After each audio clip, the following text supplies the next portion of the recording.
बिस्मिल्लाहिर्रहमानिर्रहीम। दोस्तों अस्सलाम वालेकुम। आज की इस वीडियो में हम पीचट्री अकाउंटिंग सॉफ्टवेयर का lesson number 4 customer part 5 discuss करेंगे। इससे पिछली वीडियोस में हमने journal sale default and terms and credit tabs को डिस्कस किया है, तो आज की इस वीडियो में हम पेमेंट डिफ़ॉल्ट टैब्स को डिस्कस करेंगे।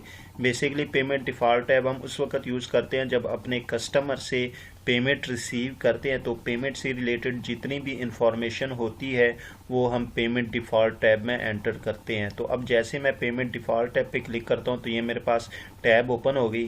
तो सबसे पहले मेरे पास है कार्ड होल्डर नेम। यहाँ पे जिसका कार्ड होगा उसका यहाँ पे नाम लिखा जाएगा, उसके बाद उसका address, city, state, zip code और कंट्री।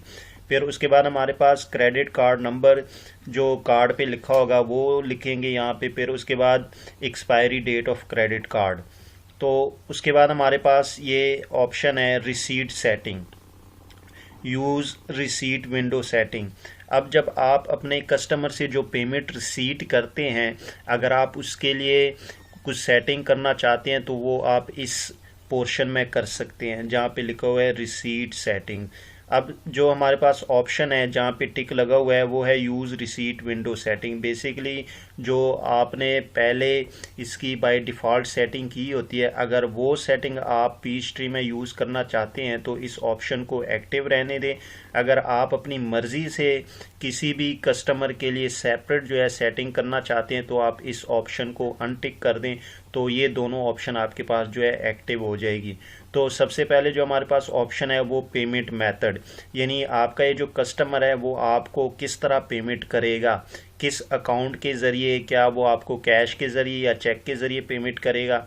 तो यहाँ से आप सेलेक्ट कर सकते हैं। देखिए यहाँ पे हमारे पास कैश, चेक, वीज़ा, उसके बाद मास्टर कार्ड वगैरह, यानी अगर इनमें से वो आपको किसी भी मेथड के ज़रिए पेमेंट करेगा तो आप सेलेक्ट कर सकते हैं। आप इन पेमेंट मेथड को चेंज भी कर सकते हैं वो डिफ़ॉल्ट इन्फॉर्मेशन में जाके, जिसको हम नेक्स्ट वीडियोस में करेंगे।